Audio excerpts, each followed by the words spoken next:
Bonjour, j'espère que tout le monde va bien, surtout en ces moments un peu difficiles. Bienvenue donc à ces séances de cours enregistrées à distance. Nous allons essayer de démarrer avec une présentation générale du contenu du cours, mais on va parler aussi des aspects méthodologiques. Comme vous le savez, le cours s'intitule Introduction aux sciences économiques et à la gestion. Et on peut dire qu'il y a donc deux grands axes qui structurent le contenu de ce cours.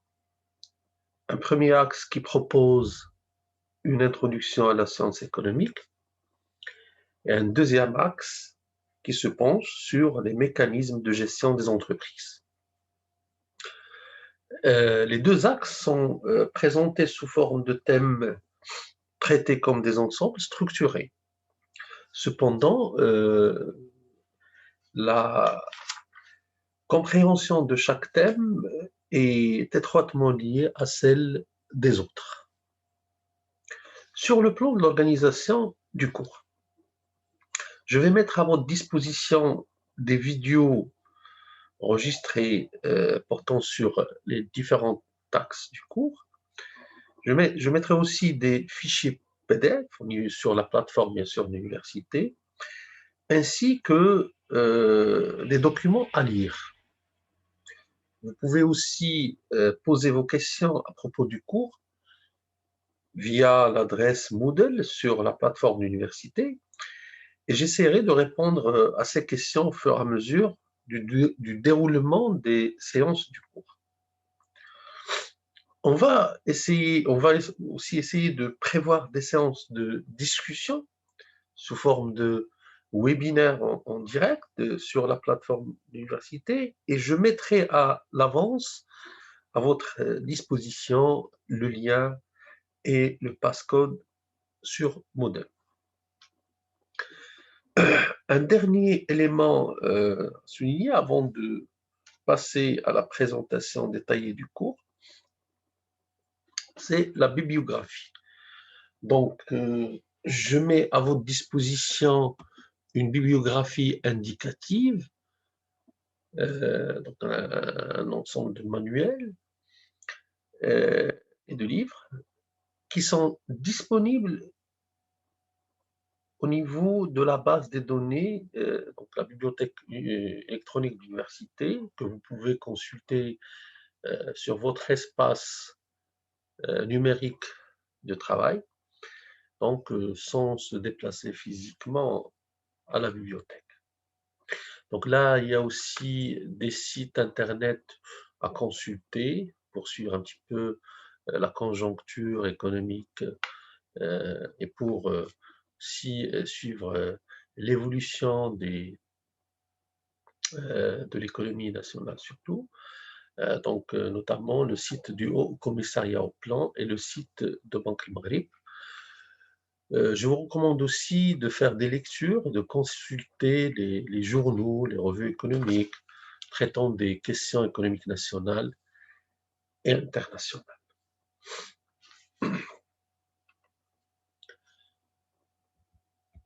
Pour les objectifs pédagogiques du cours. L'objectif principal, c'est de vous permettre d'acquérir les fondamentaux de l'économie et de la gestion à travers l'acquisition des bases et des clés de lecture de la conjoncture économique nationale et internationale, une compréhension des indicateurs économiques fondamentaux ainsi que leur interprétation, une compréhension des mécanismes de fonctionnement de l'économie nationale, mais aussi poser la relation entre l'économie nationale et le reste du monde et présenter aussi les notions et les outils fondamentaux de la gestion des entreprises, ainsi que les problèmes auxquels l'entreprise doit faire face.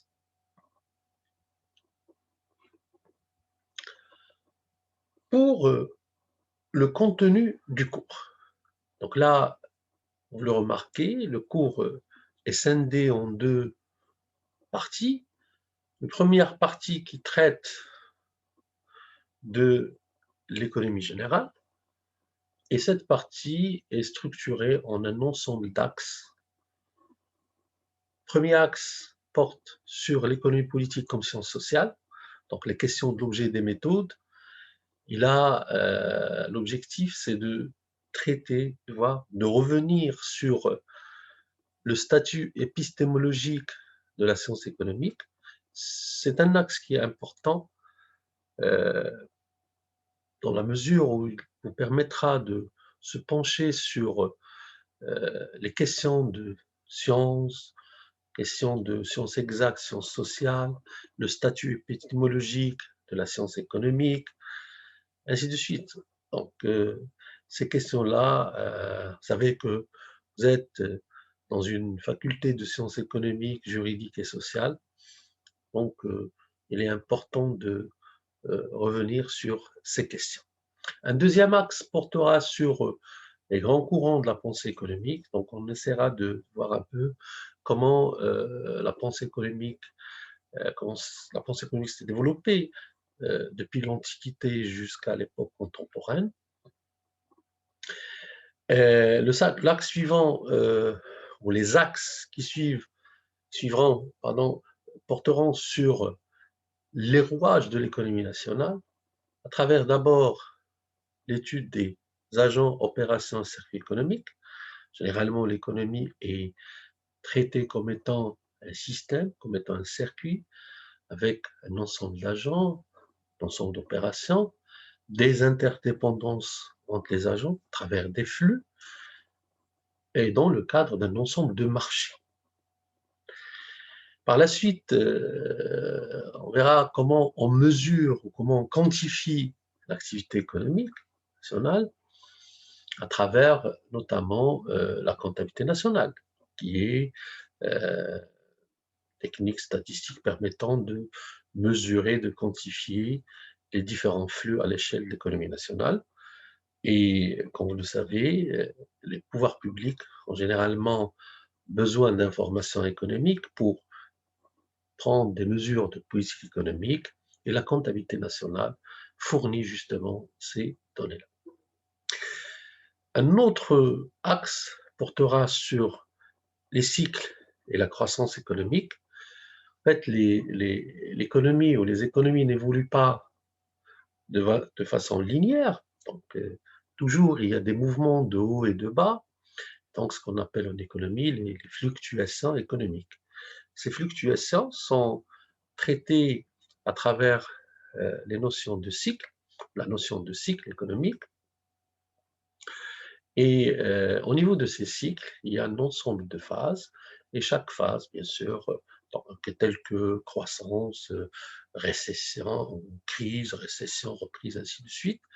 Et au niveau de chaque phase de ces cycles, il y a des déséquilibres parfois qui surgissent, notamment le chômage ou l'inflation, et c'est ce qui, justement, ce qu'on fera au niveau de l'axe portant sur les déséquilibres économiques, chômage et inflation.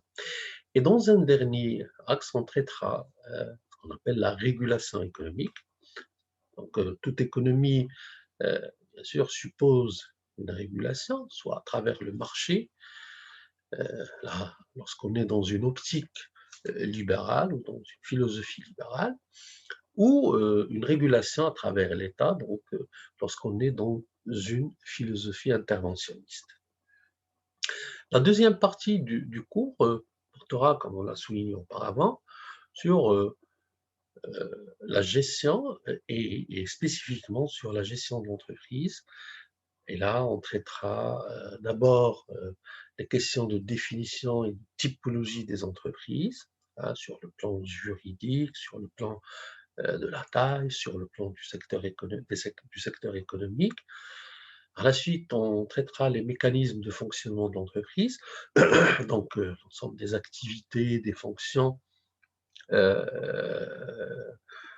présentes qui existent au niveau de l'entreprise, les structures et l'organisation, notamment comment se structure une entreprise, comment elle s'organise pour exercer son activité.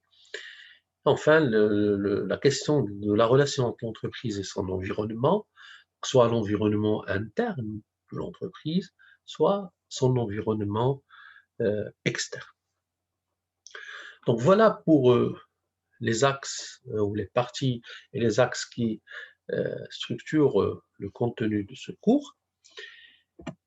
Et on passe maintenant au premier, premier axe qui s'intitule l'économie politique comme science sociale, les questions de l'objet et des méthodes. Et là, on va poser une question centrale, qui est qu'est-ce que l'économie? Il est courant à la question qu'est-ce que l'économie de recevoir en réponse plusieurs sujets dont s'occupent les économistes, tels que le sujet de la richesse, des échanges, crise économique, politique économique, etc. En effet, la vie quotidienne des individus et des groupes, notre vie quotidienne, est faite d'actes et de faits qui, pour les économistes, sont des faits et des actes économiques. À l'exemple de consommer ou produire des biens pour satisfaire des besoins, rémunérer un travail par le versement d'un salaire, payer des impôts à l'État, etc. De même, des faits comme la pauvreté, le chômage sont des exemples de faits sociaux sur lesquels se porte l'investigation des économistes.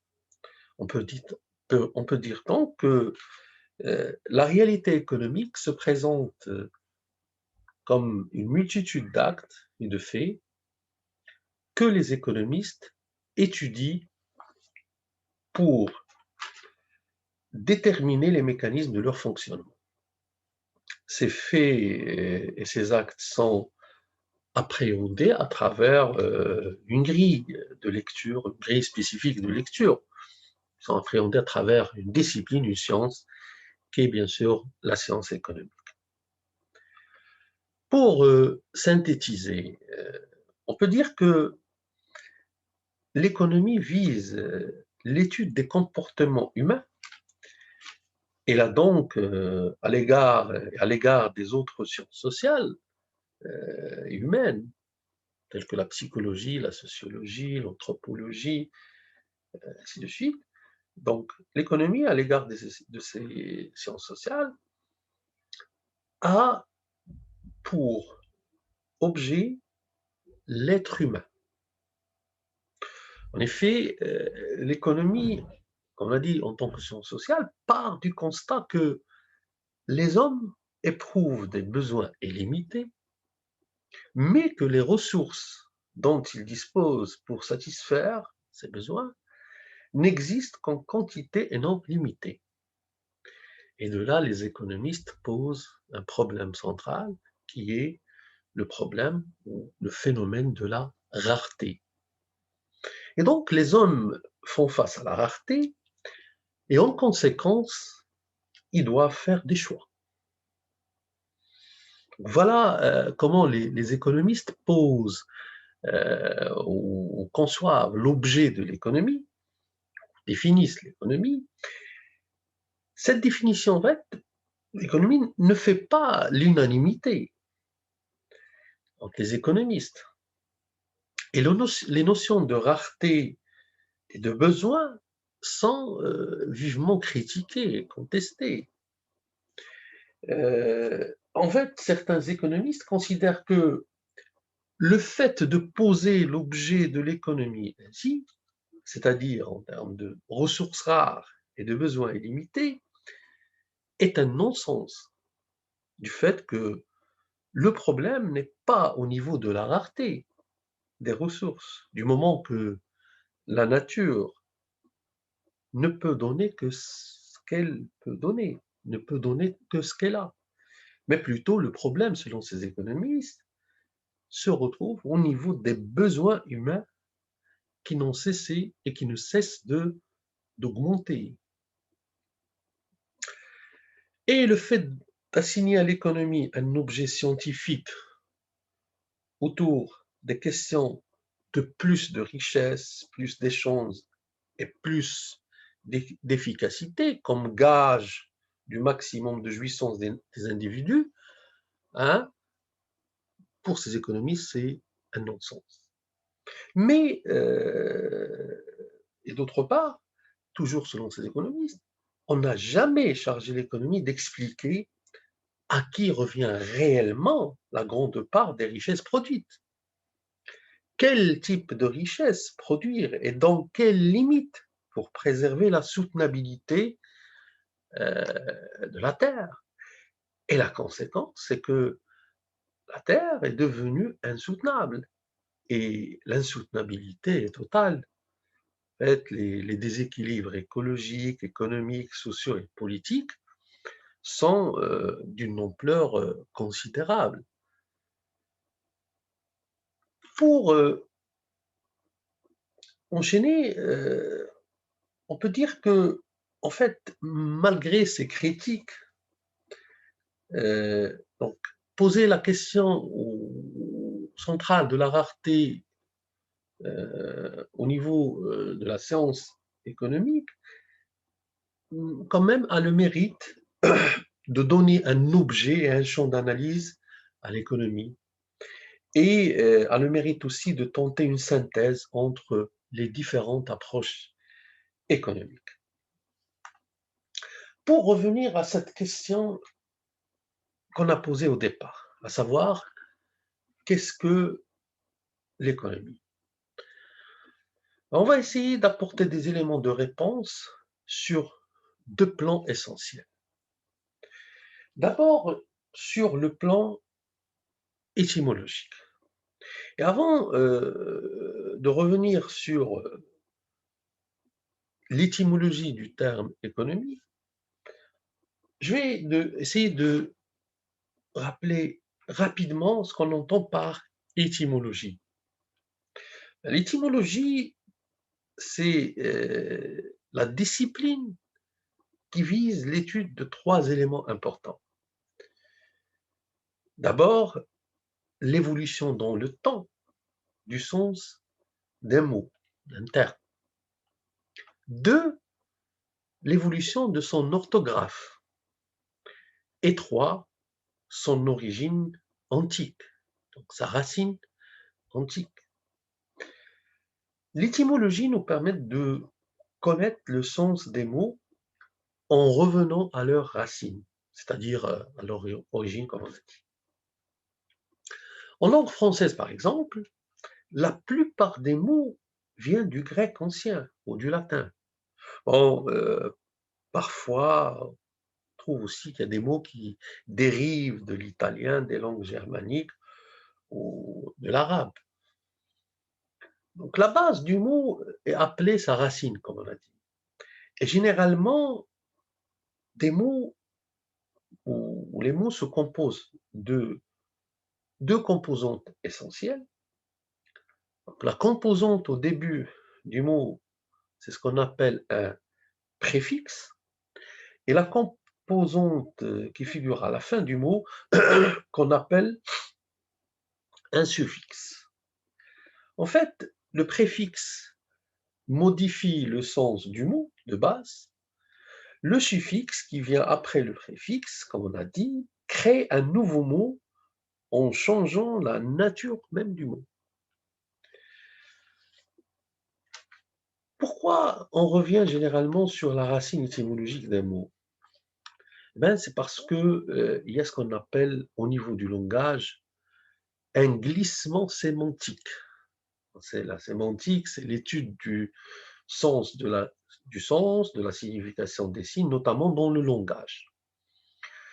Donc, au niveau du langage, comme on a dit, il y a un glissement sémantique, et ce phénomène de glissement sémantique, qui est un phénomène d'évolution du langage, fait que le sens donné à un mot peut évoluer de manière significative du sens qu'avait le mot auparavant.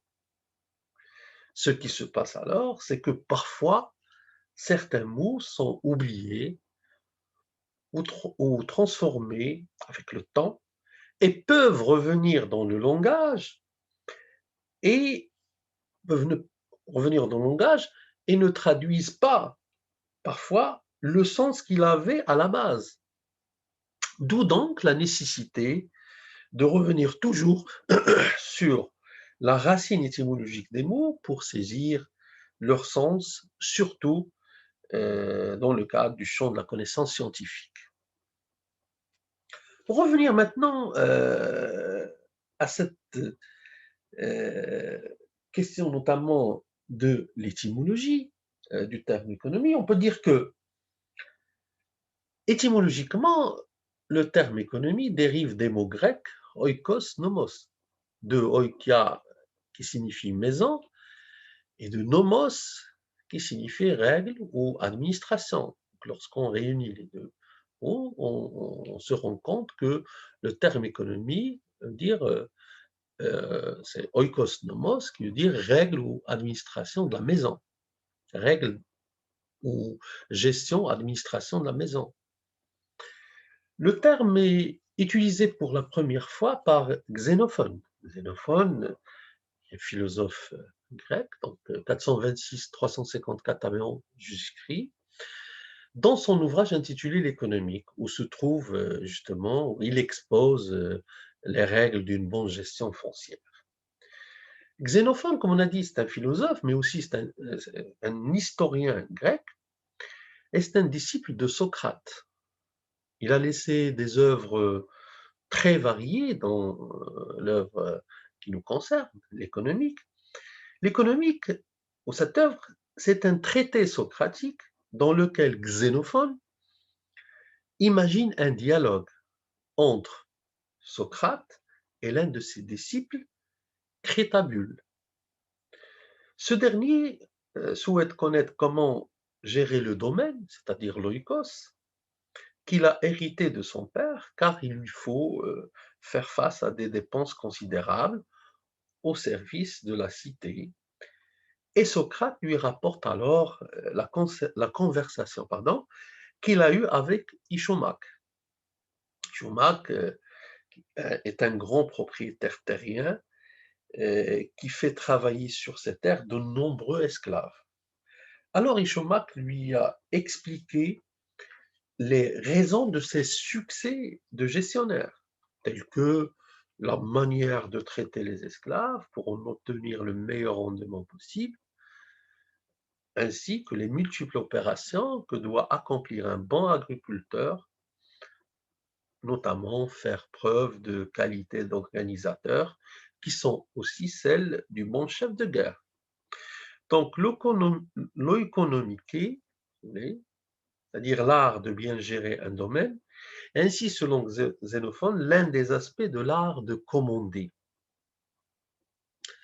Par la suite, il a fallu attendre le XVIIe siècle pour qu'un auteur mercantiliste français, Antoine de Monte-Chrétien, 1615, développe l'expression économie politique dans son ouvrage qui s'intitule Traité d'économie politique, et qui d'un point de vue, donc économie politique, si vous voulez, d'un point de vue étymologique, signifie gestion du patrimoine de la cité, de l'État. Donc, politique du grec, c'est polis, P-O-L-I-S, qui veut dire cité, qui veut dire la cité. Et donc, Antoine de Monte-Chrétien explique dans son traité d'économie politique la manière par laquelle la France peut devenir, en l'époque, peut devenir un pays riche et puissant. L'ouvrage se présente, si vous voulez, comme une adresse de Monte-Chrétien au roi Louis XIII sur la situation de la France et les moyens pour l'enrichir. Si vous voulez, je vais vous citer l'apostrophe qui ouvre le texte de ce traité et qui dit « Ceux qui sont appelés au gouvernement des États doivent en avoir la gloire, l'augmentation et l'enrichissement pour leur principal but. On remarque donc que pour Montchrétien, à l'égard d'un certain nombre d'auteurs de ce qu'on appelle le courant mercantiliste du XVIe-XVIIe siècle. Donc on verra par la suite en détail la doctrine mercantiliste lorsqu'on traitera la partie portant sur l'évolution des pensées économiques. Donc ce courant englobe un ensemble d'auteurs comme Jean Bodin et Colbert en France, Thomas Mun, Gregory King et William Petty en Angleterre. Et tous ces, si vous voulez, ces auteurs qui forment ce courant-là, qu'on appelle le courant mercantiliste, étaient pour la majorité des conseillers de rois et de princes de l'époque. Et donc Antoine de Montchrétien est, à l'égard de ces auteurs qu'on a soulignés, qui forment ce courant mercantiliste, considère que l'ordre social suppose l'existence d'un État riche et puissant, ainsi que des sujets prospères. Il faut souligner aussi à ce niveau que les XVIe et XVIIe siècles en Europe connaissent l'émergence des États-nations. Les États-nations en tant qu'organisation politique juxtaposée à une nation, c'est-à-dire un État national établi sur un territoire délimité et défini en fonction, si vous voulez, d'une identité commune de la population qui lui confère sa légitimité. Donc, avec l'avènement des États-nations, la chose économique, notamment les ressources de l'État, la richesse de l'État, donc la chose économique, va occuper une place importante pour des considérations stratégiques notamment, parce qu'il fallait défendre les territoires, il fallait financer des armées, et donc la chose économique était posée avec acuité, avec force. Et c'est à partir de cette période d'ailleurs que l'économie devient une discipline de pensée autonome, détachée de la philosophie, et qui se préoccupe exclusivement de la création et de la circulation des richesses matérielles à l'échelle de la nation. Si vous voulez, on peut citer à ce niveau un certain nombre d'auteurs, ainsi que leurs travaux, donc on les a suivis auparavant, qui se sont intéressés justement à l'analyse de la chose économique à l'échelle de l'État à cette époque. Donc si je reviens à Gregory King en Grande-Bretagne, donc 1648-1712, qui, en utilisant des données fiscales et des statistiques du commerce extérieur de la Grande-Bretagne, se livre pour la Grande-Bretagne, bien sûr, à des évaluations très détaillées du nombre de la population et de la répartition du patrimoine et du revenu national, ce qui lui a permis de dresser un tableau récapitulatif dans lequel il montre pour les années 1688-1691 le revenu national de la Grande-Bretagne et la dépense nationale, ainsi que la baisse annuelle de la richesse de la Grande-Bretagne à l'époque, due à la guerre contre Louis XIV. On peut citer aussi, ou prendre aussi l'exemple de Vauban. Vauban, en France, qui a écrit une œuvre qui est restée célèbre, la Dixme royale, donc Dixme royale, D-I-X-M-E, en 1707, qui fut justement inspiré par la préoccupation de connaître le revenu national de la France afin d'améliorer le rendement du système fiscal. Voilà donc, si vous voulez, pour le statut ou l'origine ou le sens du terme économique sur le plan étymologique. Passons maintenant au deuxième plan, à savoir le plan épistémologique. Donc, Avant de voir un peu le statut épistémologique de la science économique, c'est-à-dire est-ce que l'économie est une science, si c'est une science, est-ce qu'il remplit les conditions de la science, ainsi de suite. Donc avant d'entamer ces éléments, je vais essayer de revenir rapidement sur ce qu'on entend par épistémologie. Ben, le terme épistémologie dérive du grec ancien. Il se compose de deux mots. Donc d'abord, épistémé, deux composantes. Première composante, c'est épistémie, qui signifie connaissance, et le suffixe logie, qui signifie logos. Donc logos, ça veut dire discours, ça veut dire théorie. Et donc lorsqu'on dit épistémologie, cela pour signifier discours ou théorie de la connaissance. En fait, l'épistémologie est une branche de la philosophie qui a pour objet l'étude critique des concepts, des théories, des méthodes et des résultats des différentes sciences. Et de là, plusieurs scientifiques qualifient l'épistémologie de science des sciences. Le terme épistémologie, si vous voulez, nous vient du philosophe écossais Ferrier, F-E-2-R-I-E-R, qui dans son livre Institute of Metaphysics, 1854, distingue au sein de la philosophie l'ontologie, ou ce qu'il qualifie de première philosophie chez Aristote. Donc ontologie qui signifie philosophie de l'existence. Vous savez que les premiers philosophes la première question que les premiers philosophes ont posée, c'est la question de l'existence.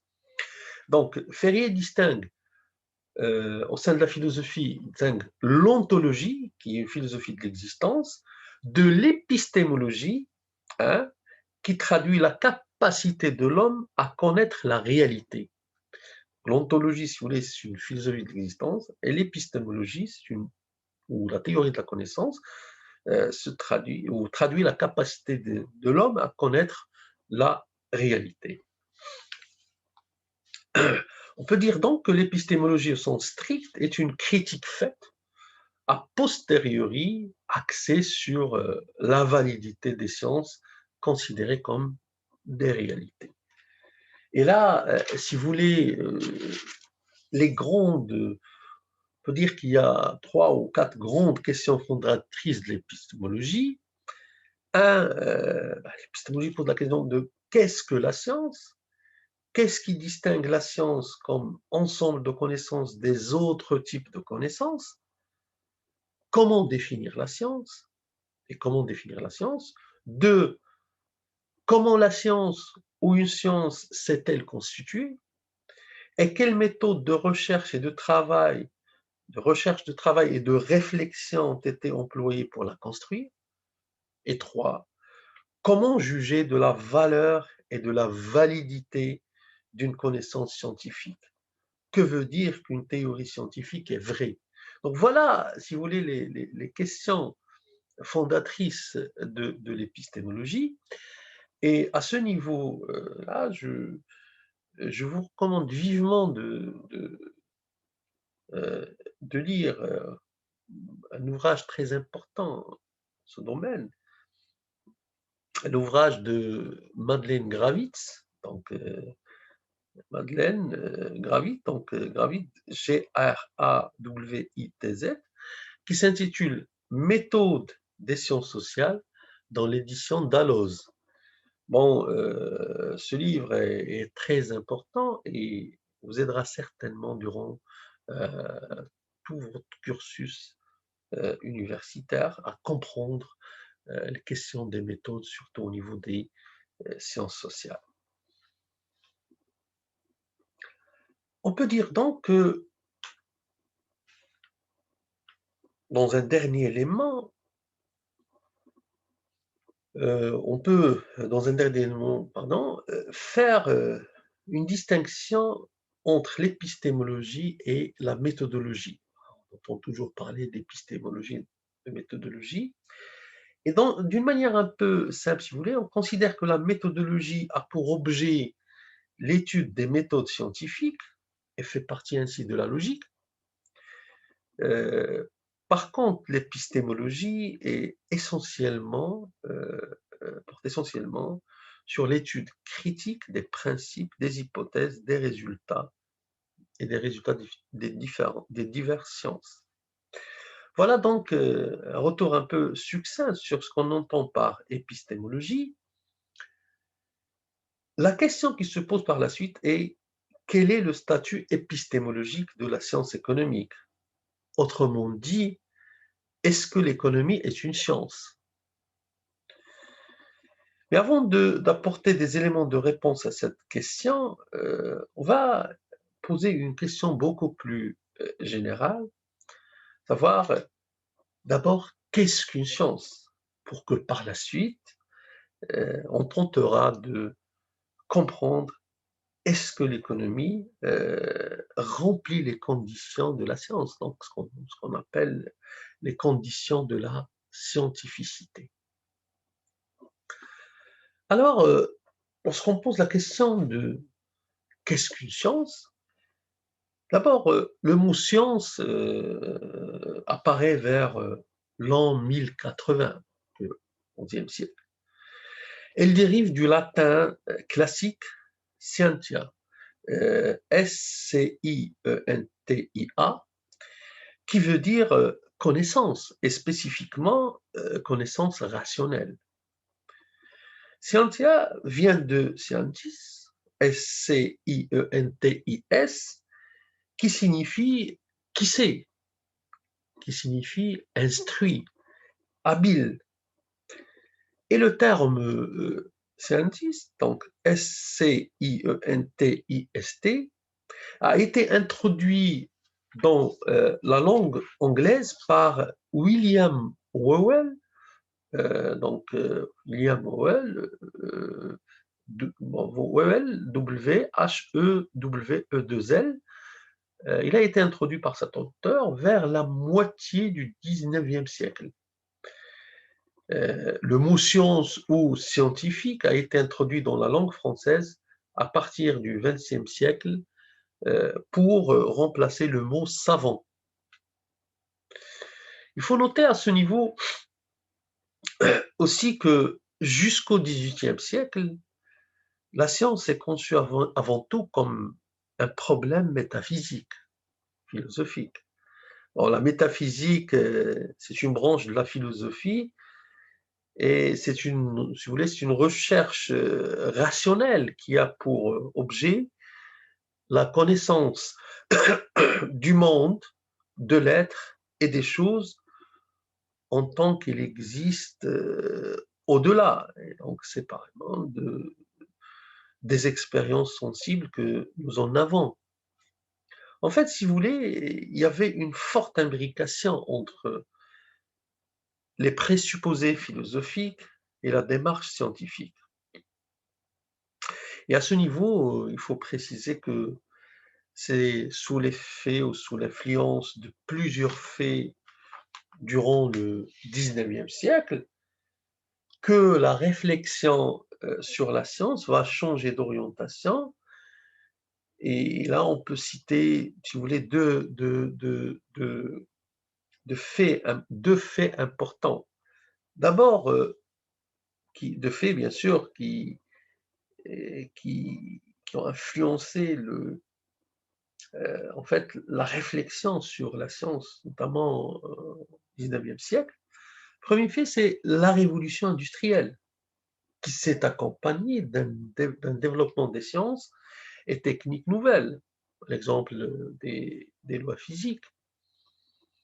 Et deuxième fait, c'est la révolution philosophique, qui s'est traduite par un recours accru à la perception et à l'observation des faits par l'individu.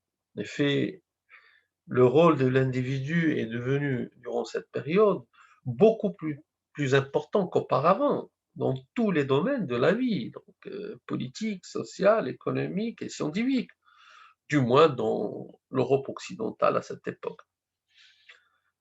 En fait, ce qu'il faut ajouter aussi à ce niveau, c'est qu'à partir du XVIIIe siècle, on va assister à la séparation progressive de la philosophie et des autres sciences. D'ailleurs, et comme vous le savez, toute la connaissance était liée au départ à la philosophie. Et les différentes sciences se sont constituées progressivement leur champ spécifique et se sont autonomisées progressivement, bien sûr, de la philosophie d'abord, de la philosophie. Bon, d'abord, si vous voulez, les sciences exactes, ce qu'on appelle les sciences dures, telles que la physique, les mathématiques, ainsi de suite. Et par la suite, les sciences sociales et humaines comme la politique, la sociologie, l'économie, etc. À ce niveau, et si on essaye de remonter un petit peu l'histoire de la pensée scientifique de manière, si vous voulez, succincte, un peu superficielle, on peut dire que les sciences, au sens large, sont nées autour de la Méditerranée, la connaissance, mais en général, né autour de la Méditerranée. Et si vous voulez, on peut aussi dire que ce sont les philosophes grecs de l'Antiquité que représentent les instigateurs du raisonnement abstrait, dans le sens où, contrairement à ce qu'on a pu observer chez d'autres civilisations antiques, telles que la civilisation égyptienne, les philosophes grecs parviennent au résultat remarquable de séparer la recherche, l'investigation des lois de la nature, de toutes les questions sacrées, notamment les questions religieuses. Et dans ce sens, on peut citer l'exemple d'un ensemble de philosophes grecs qui ont produit des discours dans différents domaines. Là, je cite Thalès dans le domaine de la géométrie, qui, malgré qu'il attribuait une grande partie de ses travaux géométriques aux Égyptiens, bien sûr, étant fasciné par l'architecture monumentale qu'avait développée ce dernier, mais la géométrie théorique ne se développe pas réellement qu'avec les Grecs, notamment, et notamment Thalès.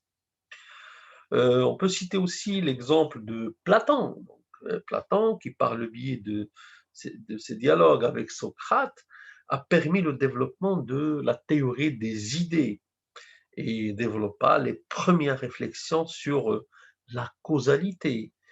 Et la causalité représente un élément très important sur le plan du raisonnement scientifique. On peut citer aussi Euclide, philosophe. Il est derrière plusieurs réflexions mathématiques, notamment par la construction axiomatique et le raisonnement abstrait. Donc, pour résumer, on peut dire que la science et la philosophie grecque se sont développées durant une longue période allant du VIe siècle avant notre ère jusqu'au deuxième siècle de notre ère. En fait, pendant la première partie de cette période, Athènes était d'abord le principal foyer intellectuel. Et les philosophes grecs y fondaient des écoles, ils étaient entourés de disciples. Ils développent ce qu'on appelle la science grecque. Pendant la seconde partie de cette période, c'est-à-dire à partir du IIIe siècle, le foyer intellectuel d'Athènes se déplaçait progressivement à Alexandrie. Par la suite, avec le déclin de ces deux foyers intellectuels, le foyer d'Athènes et le foyer d'Alexandrie, la philosophie grecque a disparu pratiquement ou progressivement, si vous voulez, du monde romain.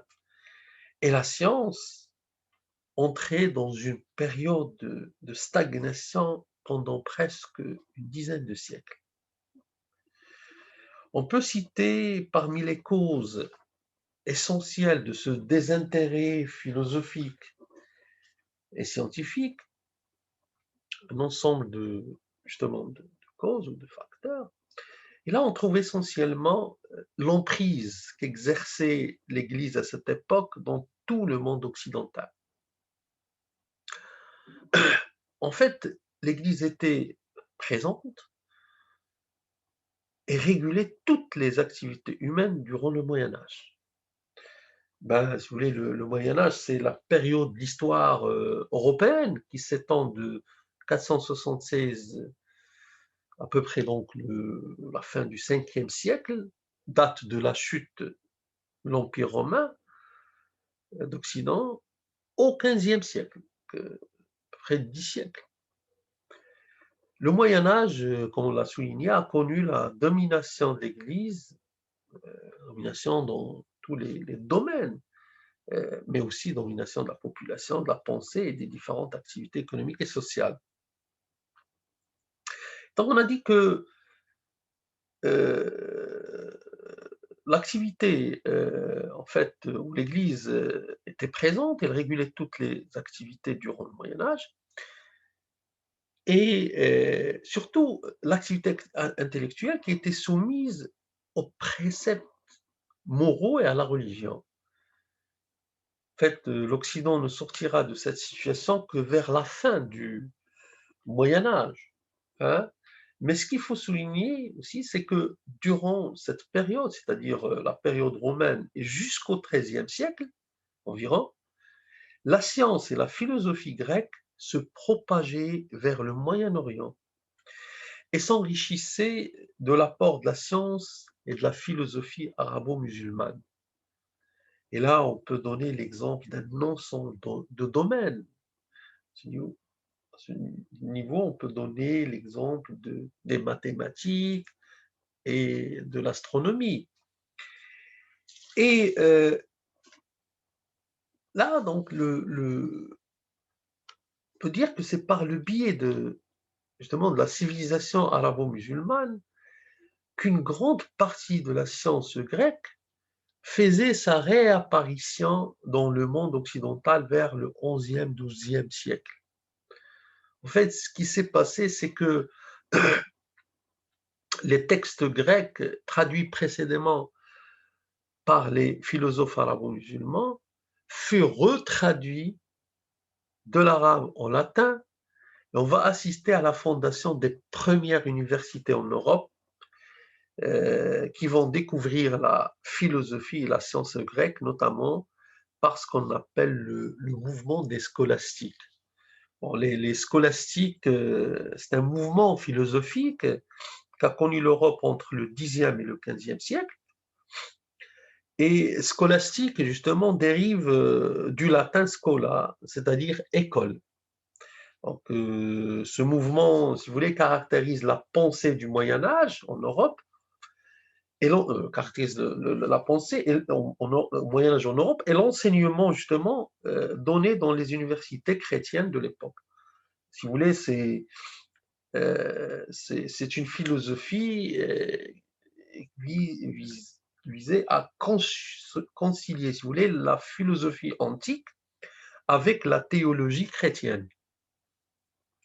Alors, pour résumer, on peut dire que le souci majeur au Moyen Âge était la recherche d'un accord entre la philosophie et la théologie.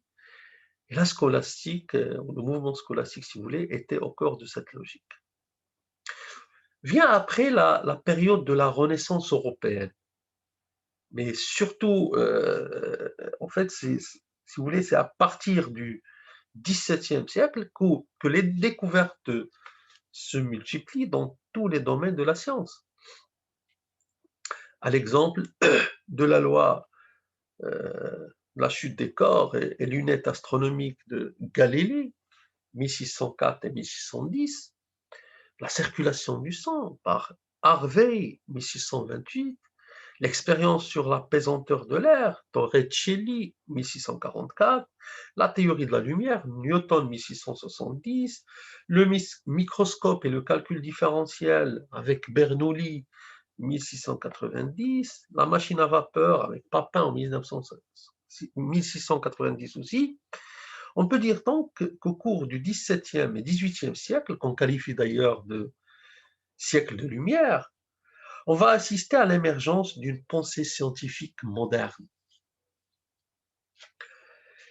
Et on va assister, surtout au XIXe siècle, à la vulgarisation de la science, et l'objet donné à la science devient la découverte des lois expliquant les phénomènes. Donc là, on peut aussi citer d'autres philosophes ou savants comme René Descartes, 1596-1650, Blaise Pascal, 1623-1662, ainsi de suite. Alors, on va, sous justement l'effet de ces philosophes, ces savants, on va assister à la fondation de plusieurs champs scientifiques autonomes de la philosophie, mais qui se distinguent par leur objet spécifique, objet de recherche spécifique. Et ce qu'il faut noter, c'est que si les sciences de la nature, telles que la physique, sont nées et se sont constituées leur champ scientifique par l'expérimentation, donc par l'expérience, les sciences sociales et humaines, on fait l'économie, la politique, la science politique, la science économique, la sociologie, ainsi de suite. Donc, les sciences sociales et humaines, dont l'objet est de réfléchir sur la société et l'individu, ne peuvent pas opérer par l'expérience, du fait que la réflexion sur la société et l'individu conjugue des considérations morales, politiques, sociales, psychologiques, etc.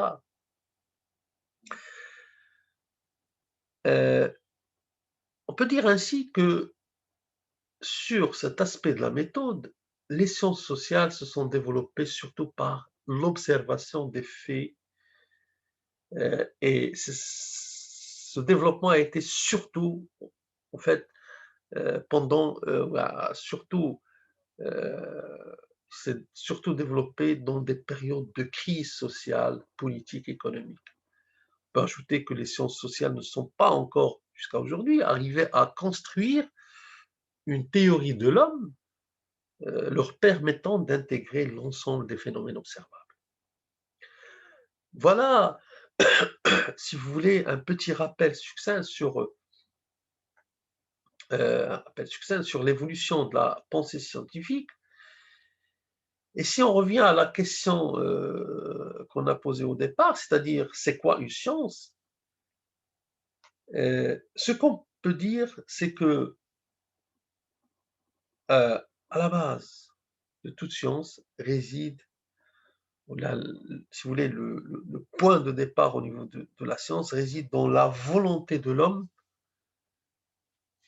de se servir de sa raison pour comprendre et expliquer les faits et les phénomènes observables dans la nature et dans la société. Le problème posé à ce niveau est de savoir comment opérer, c'est-à-dire comment le réel se prête-t-il à notre investigation, à notre recherche, et comment le chercheur retrouve-t-il l'objet de recherche et le connaît-il? Et se pose ainsi à ce niveau aussi la question de la méthode, ou plutôt les méthodes de la recherche scientifique.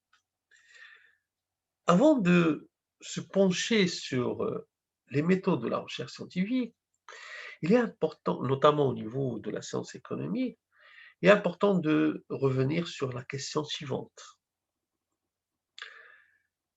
Quelles sont les conditions requises pour qu'une discipline acquiert le statut de science?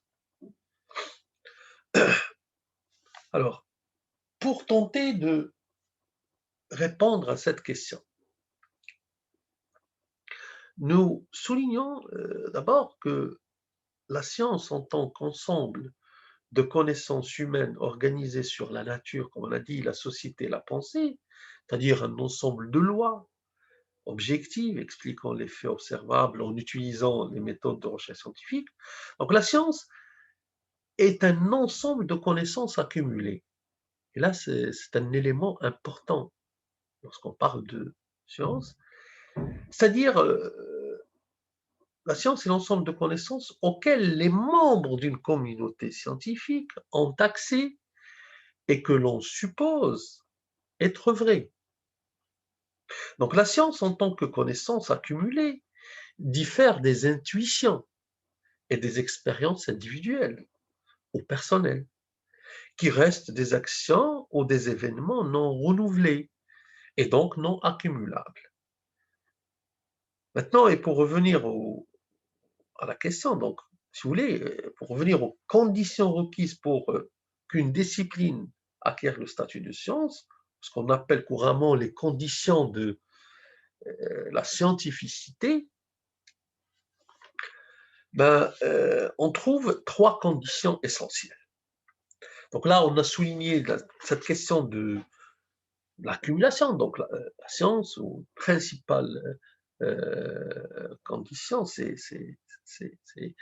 que une discipline, une connaissance scientifique est une connaissance accumulable. Mais là, les trois conditions, si vous voulez, de scientificité, comme dit, sont d'abord, un, et c'est une condition qu'on a évoquée, dit que la science doit être un corps de connaissances. Première condition de scientificité, la science doit être un corps de connaissances scientifiques par opposition à la connaissance vulgaire, acquise à travers, comme on a dit, les intuitions et les expériences individuelles. La science est donc une connaissance, qu'on a dit, accumulable.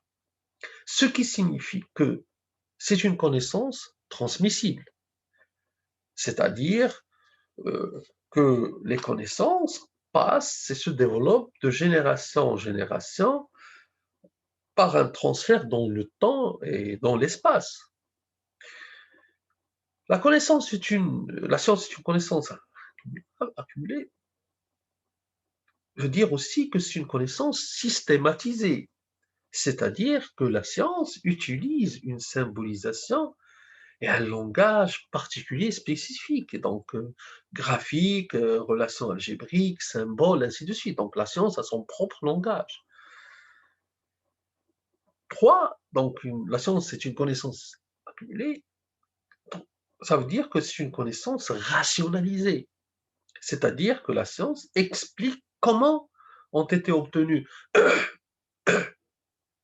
les résultats, les conclusions, c'est-à-dire la science nous permet de déterminer la causalité, hein, la causalité soit par l'expérience, soit par la logique. Et toujours dans cette première condition, c'est-à-dire que la science est une connaissance, c'est un ensemble de connaissances accumulées, veut dire que la science est extensible, est une connaissance extensible. Donc les résultats, ça veut dire que les résultats, les lois et les conclusions obtenues à un moment antérieur permettent de formuler de nouvelles hypothèses, de nouvelles propositions. Et donc c'est une connaissance, la science est une connaissance extensible.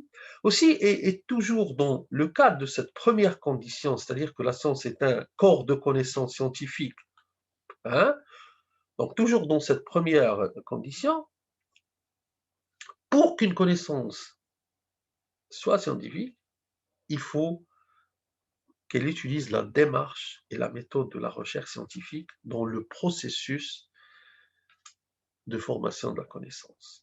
C'est ce qu'on va essayer de voir un peu plus loin. Donc voilà pour la première condition de scientificité. Deuxième condition, toute science doit avoir un objet déterminé. C'est-à-dire, on ne peut pas imaginer une science comme ça, sans objet. Donc toute science doit avoir un objet déterminé qui est d'expliquer par des lois les faits observables dans la nature et dans la société. Et troisième condition justement de scientificité, pour parler d'une science, il faut qu'il dispose d'un lot minimum de certitude, hein, pour ne pas dire de vérité, qui permettent d'expliquer les phénomènes et de prévoir les tendances générales de ces phénomènes en mouvement. Donc voilà, si vous voulez, les trois conditions requises pour qu'une discipline, notamment, acquiert le statut de science. Donc, comme on l'a souligné, ce qu'on appelle les conditions de scientificité. Maintenant qu'on a vu ce qu'on entend par science, on va maintenant poser la question, est-ce que l'économie est une science? Est-ce que l'économie remplit en fait les conditions requises pour être qualifiée de science? L'économie, si vous voulez, est à l'égard des autres sciences sociales, comme on l'a dit auparavant, a pour objet l'être humain et plus spécifiquement l'étude des comportements humains. Et pour se distinguer des autres sciences sociales, l'économie se définit par un objet aussi et une méthode qui lui sont propres. De là donc, on peut dire que l'économie est une science sociale qui a un objet, qui a une méthode, ou plutôt, si vous voulez, des méthodes de recherche. Alors, la question qui se pose, quel est l'objet de l'économie et quels sont ses... Concernant l'objet de l'économie, les, euh, les économistes, ou majorité des économistes, s'accordent sur le fait que la réflexion économique porte essentiellement sur trois thèmes essentiels. En fait, à la période classique, l'économie politique est, est surtout une science des richesses. Lorsqu'on parle de la période classique, c'est une période qui couvre, si vous voulez, le 19e siècle. Elle commence avec Adam Smith, à travers son ouvrage célèbre, Recherche sur la nature et les causes de la richesse des nations, 1776, et se poursuit avec notamment David Ricardo, qui a écrit un ouvrage aussi célèbre qui s'intitule Des principes de l'économie politique de l'impôt, 1817. Et cette période classique, si vous voulez, s'achève à la fin du siècle, avec la fin du 19e siècle, avec Karl Marx, qui est considéré par les économistes comme, d'une certaine manière, comme le dernier des classiques. Alors, d'abord, lorsqu'on dit ou lorsqu'on parle d'économie en tant que science de la richesse, on dit que c'est surtout pendant cette période des classiques que ce thème a été développé. Et les classiques sont d'abord des contemporains de la première révolution industrielle. Ils sont aussi contemporains du développement du capitalisme. Et leur interrogation principale concerne donc ce qu'on appelait, ce qu'on peut, ou ce qu'on appellerait aujourd'hui le processus de croissance économique, c'est-à-dire le processus d'accumulation des richesses. Il s'agit de s'interroger, ou s'interroger plutôt sur, les causes de la richesse, ce qui conduit justement à s'interroger sur le processus de production, les mécanismes de division du travail et les mécanismes de l'échange.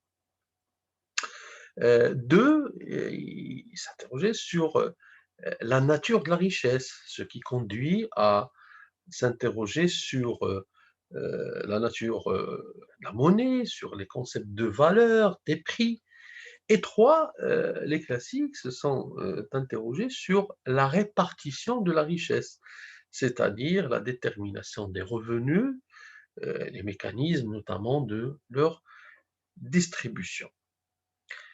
En fait, après les classiques, et donc pendant la période suivante, c'est-à-dire la période de la fin du 19e siècle jusqu'au début du 20e siècle, cette période a connu ce qu'on appelle la révolution marginaliste, c'est-à-dire la révolution marginaliste, le marginalisme, c'est une conception économique qui a été développée surtout par des auteurs néoclassiques, hein, sont libéraux, et ces auteurs néoclassiques, à l'image de, par exemple, d'Alfred Marshall, qui a écrit un ouvrage aussi très important, Principes d'économie politique en 1890, ben, ces économistes néoclassiques vont mettre l'accent, vont mettre le point, surtout sur la notion de la rareté. Et donc, ils vont formaliser leur conception de l'économie en se basant sur cette notion de rareté, chose qu'on a soulignée lorsqu'on a donné au départ quelques éclaircissements sur la problématique qui, en fait, structure le champ de la science économique.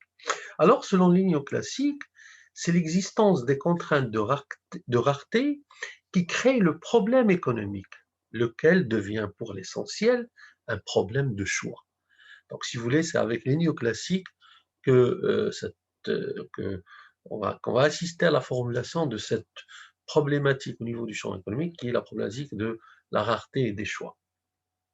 Alors, les questions qu'ils ont posées, c'est quoi produire et en quelle quantité, à quelle production affecter les ressources productives dès lors que celles-ci ne sont pas illimitées. Comment produire? Quelle est la combinaison de production la plus efficace, c'est-à-dire la plus économe? Pour qui produire? Comment donc répartir la richesse dès lors que celle-ci est rare?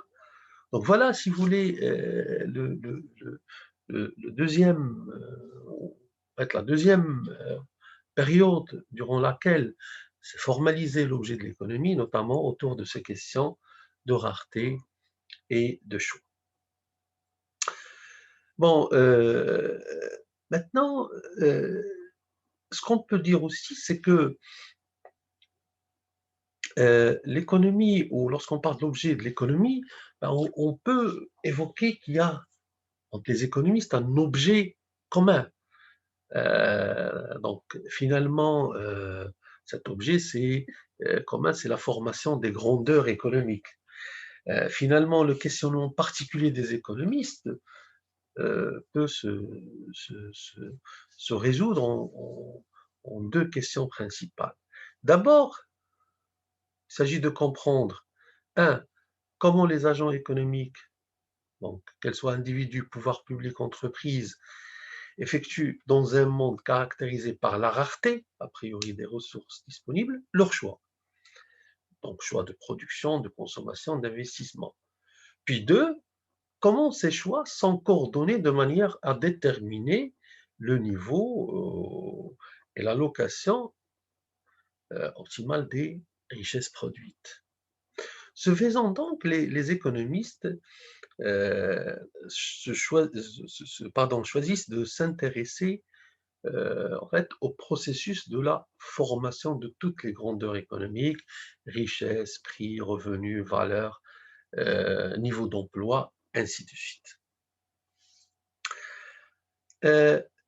Pour justement résumer ou pour en fait synthétiser cette question d'objet de l'économie, on peut émettre une remarque méthodologique très importante.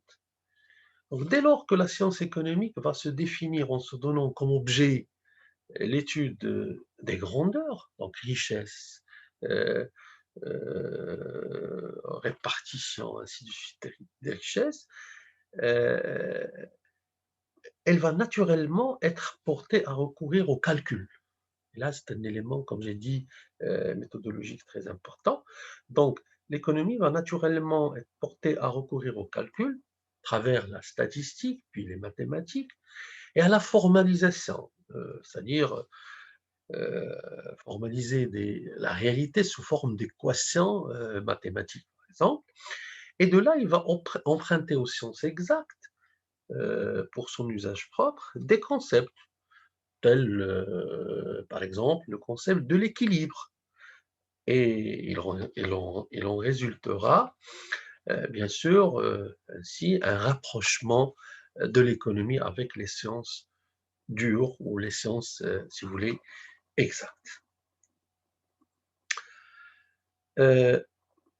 Maintenant, pour la question des méthodes. On a dit que l'économie en tant que science sociale a un objet. Donc maintenant, on est d'accord sur le fait que l'objet de l'économie porte sur les questions de la richesse, des échanges, et sur la question des choix, notamment des choix rationnels. Pour la question des méthodes de l'économie, donc là, on ne parle pas de la méthode de l'économie, mais des méthodes de l'économie, parce qu'il n'y a pas une seule méthode au niveau de l'économie. Donc d'abord, la méthode, si vous voulez, désigne la marche rationnelle de l'esprit pour arriver à la connaissance ou à la démonstration de la vérité. Alors là, la question qui se pose est-ce qu'il y a une méthode? Est-ce que ou existe-t-il une méthode, pardon, spécifique de l'économie politique? Avant de répondre ou d'apporter des éléments de réponse à cette question, il y a un certain nombre de remarques, ou plutôt quelques remarques à avancer. En premier lieu, l'économie est confrontée, alors sur cette question de méthode, à un problème commun aux sciences sociales. Ce problème est pratiquement inexistant au niveau des sciences dures, des sciences exactes. Alors, quel est le problème de l'économie et des sciences sociales en général? Le problème, c'est comment extraire le fait économique du fait social. Donc là, si on observe justement la vie quotidienne, il est facile d'observer dans la vie, comme je dis, de tous les jours, des comportements. Donc acheter un bien, embaucher une personne, ou déposer un brevet, contracter un crédit.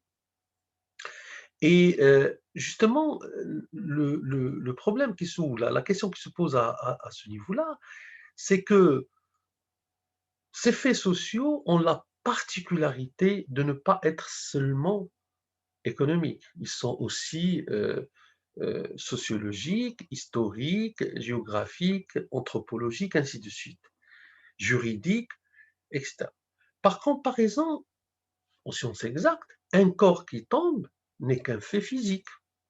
La réaction entre deux molécules n'est qu'un fait chimique. Par contre, dans le cas du fait social, toutes, si vous voulez, dans le cas des faits sociaux, euh, toutes les dimensions sont inextricablement liées.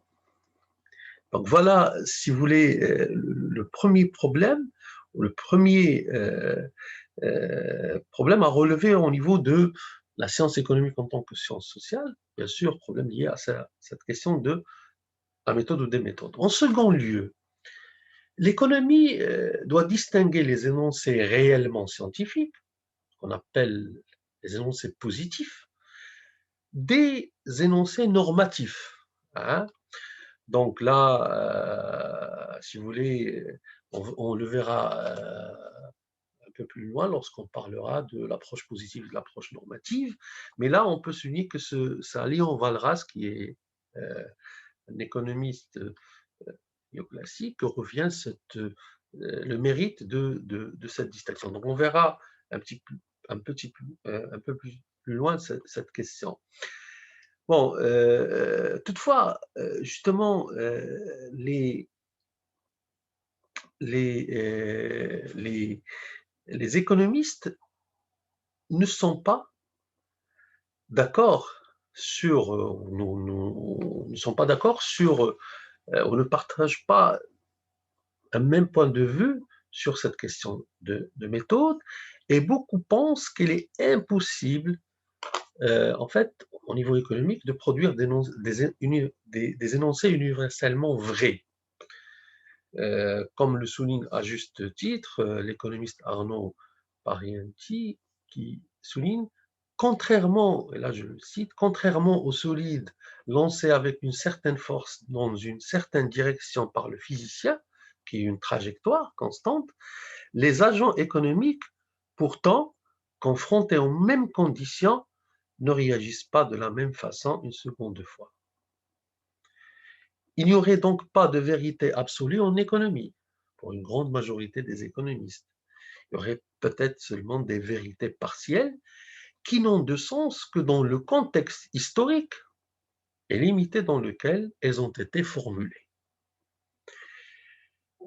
Un autre point, toujours concernant une autre remarque concernant toujours cette question de méthode, l'économie se distingue des autres sciences par la méthode de validation de ses théories.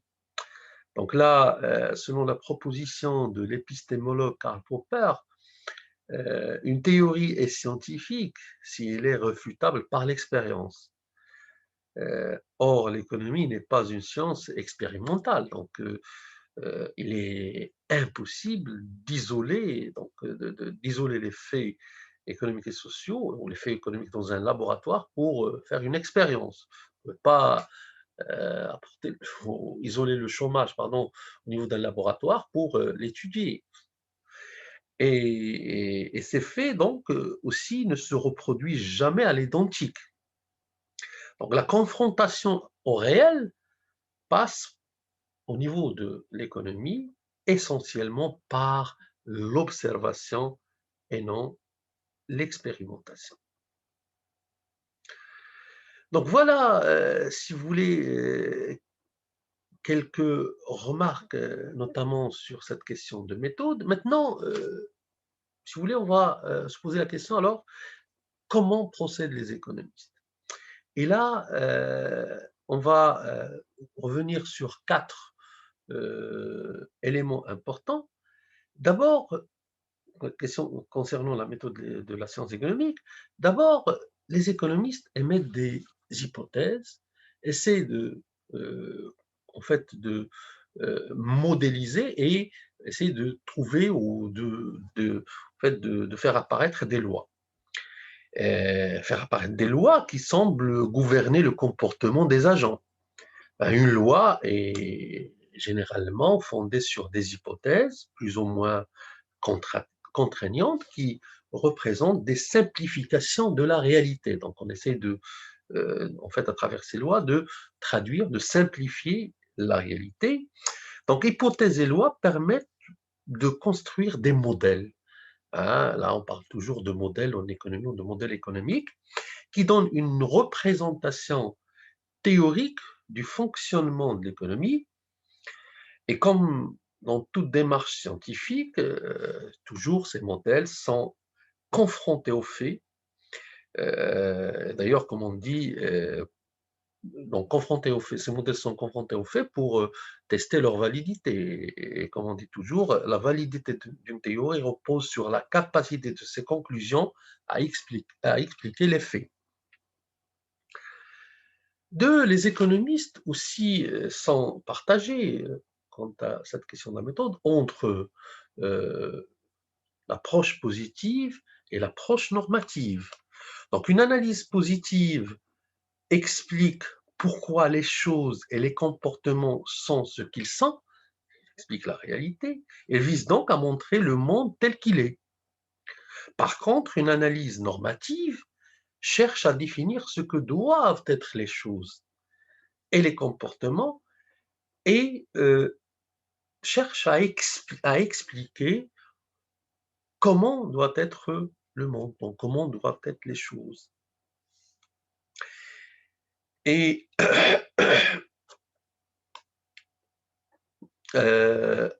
troisième, si vous voulez, troisième élément, c'est justement sur lequel notamment les économistes sont partagés, c'est les questions d'individualisme méthodologique et du holisme.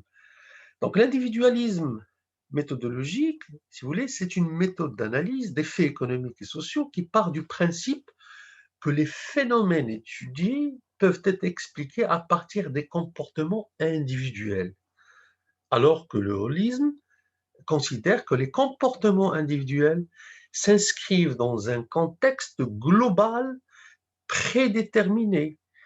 Donc les normes et les règles d'une société, la catégorie sociale d'appartenance, l'histoire, ainsi de suite.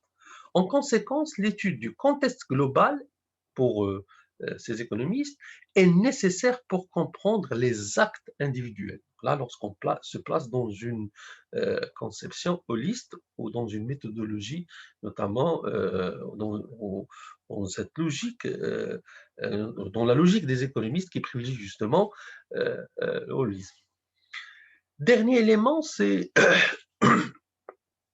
cette distinction, notamment aussi au niveau des logiques, qu'on fait entre micro et macroéconomie.